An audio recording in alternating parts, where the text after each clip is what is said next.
পুলিশের আইজিপি মোহাম্মদ আলী হোসেন ফকির বলেছেন, একজন পুলিশ সদস্যের প্রথম ও প্রধান দায়িত্ব হবে জনগণের নিরাপত্তা নিশ্চিত করা, আইন শৃঙ্খলা রক্ষা করা এবং ন্যায় বিচার প্রতিষ্ঠায় নিরলসভাবে কাজ করা।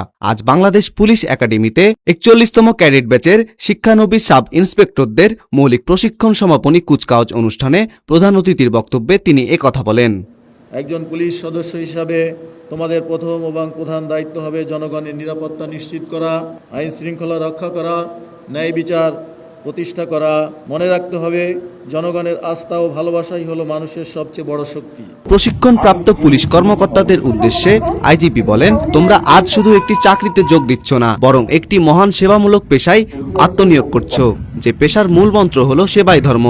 মানুষের পাশে দাঁড়ানো, তাদের বিপদে সহায়তা করা এবং ন্যায় প্রতিষ্ঠা করার মূল্যবোধ ধারণ করেই তোমাদের এগিয়ে যেতে হবে। আমি আশা করি তোমরা তোমাদের দায়িত্ব পালনে সর্বদা পেশাদারিত্ব, শৃঙ্খলা এবং দেশপ্রেমের উজ্জ্বল দৃষ্টান্ত স্থাপন করবে এবং বাংলাদেশ পুলিশের সুনাম অক্ষুণ্ণ রাখবে। প্রিয় ক্যাডেট বিন্দু, তোমরা আজ শুধু একটি চাকরিতে যোগ দিচ্ছ না, বরং একটি মহান সেবামূলক পেশায় আত্মনিয়োগ করছো। এই পেশার মূল মন্ত্র হলো সেবাই ধর্ম। মানুষের পাশে দাঁড়ানো, বিপদে আপদে সহায়তা করা, ন্যায় বিচার প্রতিষ্ঠা করা, এই মূল্যবোধ ধারণ করিয়েই এগিয়ে যেতে হবে।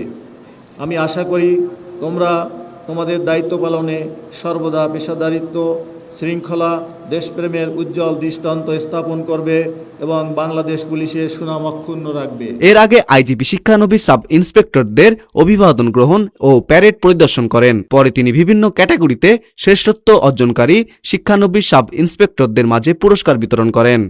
উল্লেখ্য, 209 জন শিক্ষানবিশ সাব ইন্সপেক্টর এবারের প্যারেডে অংশ নেন।